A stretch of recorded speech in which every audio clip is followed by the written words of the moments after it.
Bene data muri Kristo, nshuti zanjye, bavandimwe mwese abo duhuriye kuri urubuga Inkomoko y'Indirimbo TV, baramukije mu izina ry'umwami wacu Yesu Kristo. Nitwa Pastor Kanoni Kayijuka Emmanuel. Nejejwe n'uyu mwanya mbonye wo kuganira namwe ku nkomoko y'indirimbo y'109 mu ndirimbo zo gushimisha Imana, izo bakunze kwita indirimbo z'abaprotestanti. Dusenga Imana. Mana yacu, turagushimira cyane urukundo dukunda, urwo rukundo rutuma iyo dutatse wumva gutaka kwacu kandi bukarutabara. Turakwereka umuntu wese ufite impamvu imubabaje muri aka kanya, impamvu ituma ataka, kugira ngo wumve gutaka kwe kandi umutabare. Vuga natwe turumva, dutegereje icyo tubwira. Tubisabye mu izina rya Yesu Kristo umwami kandi umukiza wacu. Amina.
Indirimbo y'109 yahimbwe na Professor Afone Johnson Showalter. Showalter yavukiye muri Virginia muri Amerika ku itariki ya 2 ukwezi kwa gatanu mu mwaka w'1858, atabaruka ku itariki ya 14 z'ukwezi kwa 9 mu mwaka w'1924 ari muri Tennessee muri Amerika. Yari umuhimbyi w'icyamamare w'indirimbo z'Imana, akaba umwigisha wa muzika, kandi yari umwanditsi w'ibitabo, cyane cyane ibitabo byo kwigisha indirimbo z'Imana. Yatangiye kwigisha afite imyaka 14 y'amavuko. Yabaye umupasitoro mu itorero ry'abapresbiteriyeni muri Amerika. Iyi ndirimbo iri muzo itorero ry'Abadventiste b'umunsi wa karindwi mu Rwanda wahaye abanditsi b'indirimbo zo gushimisha Imana. Mu gitabo cy'indirimbo zo guhimbaza Imana, iyo ndirimbo iboneka ku nimero ya 35. Iboneka kandi no mu gitabo cy'indirimbo z'abaprotestanti z'ikirundi ku nimero y'109. Indirimbo iboneka nanone mu gitabo cy'icyongereza, cyane cyane cyitwa Tabernacles Hymns kuri nimero 100. Ishobora no kuboneka mu zindi ndimi zitandukanye. Mu cyongereza yitwa What a Fellowship, ariho Abadventiste bahereye bayita Nkunda ubushuti. Iby'umuzika no kuririmba, Professor Johnson yabyigishijwe n'umwe mu bahanga ba muzika, waririmbye indirimbo nyinshi harimo n'izo guhimbaza Imana, uyitwaga George Frederick Root.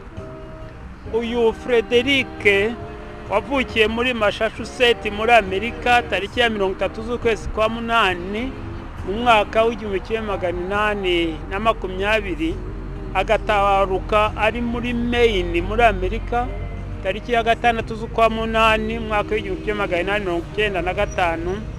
Yari umuhanga cyane mu kwandika indirimbo. Indirimbo ze zakoze umurimo ukomeye mu ntambara yo kwitandukanya, intambara yabaye muri Amerika hagati y'umwaka w'1861 kugeza mu mwaka w'1865. Iyo ntambara yari itewe nuko abanyamerika b'amajyaruguru batashakaga ko abirabura bakomeza kuba mu buhake, ariko ab'amajyepfo bagashaka gukomeza kugira abirabura bakomeza mu buhake. Mu ndirimbo ze Frederick wo harimo yahimbiye urubyiruko Trump, The Boys Are Marching, ariyo je kubyara iy'abana dukunda kuririmba mu Cyongereza, Jesus Loves the Little Children, mu Kinyarwanda ngo Yesu akunda abana bato, abirabura, abera, abatukura, ab'imihondo, abagufi, abarebare, abakire, abakene. Professor Johnson yigishijwe kandi n'abandi barimu batandukanye ba muzika bo muri Leta Zunze Ubumwe za Amerika, abo mu Bufaransa, abo mu Bwongereza n'abo mu Budage. Umunsi umwe Professor Johnson ari nijoro mu mwaka w'1887 avuye aho yajyaga akunda kujya rimwe na rimwe muri Alabama muri Amerika, aho yari amaze iminsi. Agarutse ageze mu rugo iwe, ahasanga inzandiko ebyiri yandikiwe n'abantu babiri b'inshuti ze yari yarabereye umwigisha. Izo nzandiko zaramutangaje ndetse ziramubabaza cyane. Kumutangaza kandi si ikindi, nawe ubwawe byagutangaza, ni uburyo zaje ari ebyiri akabisanga zombi mu rugo iwe zimubikira abanyeshuri be babiri bari bapfurishirije abafasha babo umunsi umwe mu gihe kimwe kandi badatuye hamwe. Buri wese yari yamwandikiye rero amubwira ibyo gupfusha umugore we. Ibyo byaramubabaje cyane, arushaho gutekereza ku kababaro umuntu agira iyo apfushije uwo bashakanye akunze. Yumvise ko kuva muri ako kababaro hakenewe byanze bikunze imbaraga zidasanzwe zo kumwihanganisha. Nawe ubwe Professor Johnson yumvise bimurenze, atazi uko yabyifatamo. Mu kwitekerezaho ubwe no gutekereza uko agiye gusubiza abo bagabo bombi bari bamwandikiye bamumenyesha ibyago bikomeye bahuye nabyo byo gupfusha abafasha babo, Johnson yahishuriwe amagambo aboneka mu gitabo cyo gutegeka kwa kabiri igice cya 33 umurongo wa 26 kugeza ku murongo wa 27 uvuga ngo muri Bibiliya yera, Yeshuruni nta uhwanye n'Imana, izanwa no kugutabara ihetswe n'ijuru, izana gukomera ihetswe n'ibicu. Imana ihoraho ni ubuturo bwawe, amaboko ye iteka ryose arakuramira, yirukanye ababisha bawe imbere yawe, iravuga iti rimbura. Muri Bibiliya ijambo ry'Imana haravuga ngo mw'Abisiraheli mwe nta cyahwana n'Imana yanyu, ivanwa mu ijuru no kubatabara, imanuka mu bicu ifite ikuzo. Imana ihoraho niyo buhungiro bwanyu, amaboko yayo ahora abaramira, yirukanye abanzi banyu ibaha kubarimbura. Mu Rwanda tujye dushimira Imana cyane kuko yaduhaye ingeri arizo version cyangwa versions Bibiliya dufite muri iki gihe mu Kinyarwanda. Izo ngeri mbibutse ko ari Bibiliya yera yabonetse ubwa mbere mu mwaka w'igihumbi kimwe magana cyenda mirongo itanu na karindwi. Bibiliya ntagatifu yabonetse mu mwaka w'igihumbi kimwe magana cyenda mirongo cyenda, na Bibiliya y'ijambo ry'Imana yabonetse mu mwaka w'ibihumbi 2005. Ushobora kutumva ijambo rimwe mu ngeri imwe verisiyo, maze wareba mu yindi ukarisobanukirwa kurushaho. Bitakunda kandi ukaba wakwifashisha izindi ndimi nk'Igifaransa, Icyongereza, Ikidage, Igiheburayo n'Ikigiriki. Nko muri iyi mirongo twasomye, Gutegeka kwa kabiri igice cya 33 umurongo wa 26 kugeza kuri 27, Bibiliya ijambo ry'Imana idusobanurira ko Yeshuruni ari Abisirayeli. Imana rero ivanwa mu ijuru no gutabara Isirayeli, ubwoko bwayo buri mu kaga gakomeye. Mose rero abwira Abisirayeli yo gutabara gukomeye Imana ibazaniye, Imana twizera, Imana idukunda. Mose aragaragaza ibyo gutabara kw'iyo Mana. Ni nacyo Mose yavugaga mu gitabo cyo Kuva igice cya 3 umurongo wa 7 kugeza ku wa 8. Imana ivuga iti, nukuri mbonye kubabara k'ubwoko bwanjye buri mu Egiputa, numvise gutaka batakishwa n'aba bakoresha uburetwa, kuko nzi imibabaro yabo kandi imanuwe no kubakiza. Aya magambo ari mu gitabo cyo Gutegeka kwa kabiri yashoboje Profesa Johnson guhagarara ashikamye, atuje, kandi ashobora kubona icyo yandikira inshuti ze azihumuriza.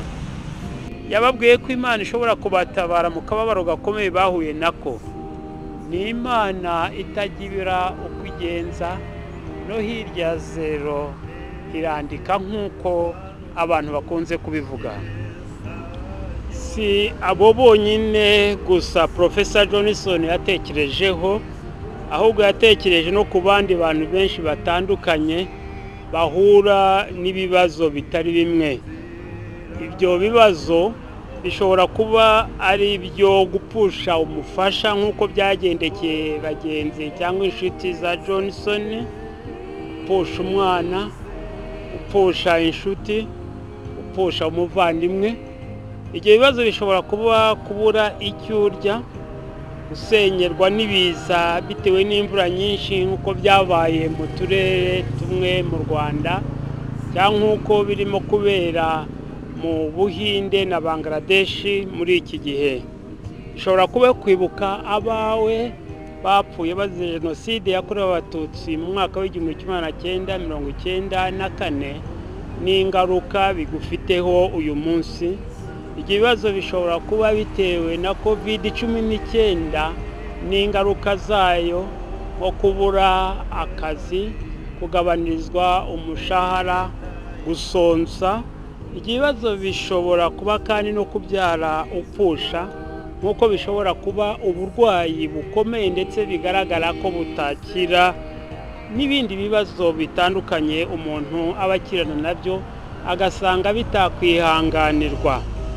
Aho kwiheba, wigunge, wiyange, wumve ko abantu bose bakanga, nawe wisuzugure, ujye wibuka ko hari Imana iriho, Imana ikureba, Imana ikwitaho, kandi Imana ikumva, ikamanurwa no kugutabara mu kaga kose waba uhura nako, maze uhitemo kwishyira mu maboko y'iyo Mana, kuko ni Imana ishobora byose kandi Imana isumba byose. Ibitekerezo byajeje Profesa Johnson kwandika amagambo y'igice gisubirwamo refrain cy'indirimbo y'109 ariyo aya: niseguye amaboko yawe Yesu, singitinya, nisunze Umukiza ukomeye. Ibindi bice by'indirimbo byanditswe n'uwitwa Elisha Albright Hoffman. Hoffman yavukiye ahitwa Lebanon muri Pennsylvania muri Amerika. tariki ya 7 z'ukwezi kwa gatanu mu mwaka w'1839 atabaruka tariki ya 5 z'ukwezi kwa 11 mu mwaka w'1929 ari muri Chicago muri Amerika. Ababyeyi be bari batuye muri Amerika ariko bari baraturutse mu gihugu cy'Ubudage, ndetse se yabaye pasitoro igihe cy'imyaka igeze kuri 60. Elisha yakuze aririmbana n'ababyeyi be mu rusengero ndetse no mu rugo. Yakundaga kuririmba aho yabaga ari hose, cyane cyane mu gitondo abyutse, maze abaturanyi be bakamwumva bakamunezererwa. Yakoze umurimo w'ivugabutumwa cyane muri Amerika. Yabaye pastor mu itorero ry'Abapresbyterienne afite imyaka 34 y'amavuko. Yanditse izindi ndirimbo nyinshi zigera ku 2,000. Izo tuzi cyane mu Kinyarwanda niyo twavuze uyu munsi 119 n'iya 68 dukunda igice cyayo. Nta kindi gihesha gukiranuka mu bisi no mu ijuru kiretse kwizera ko wogejwe de n'amaraso ya Yesu.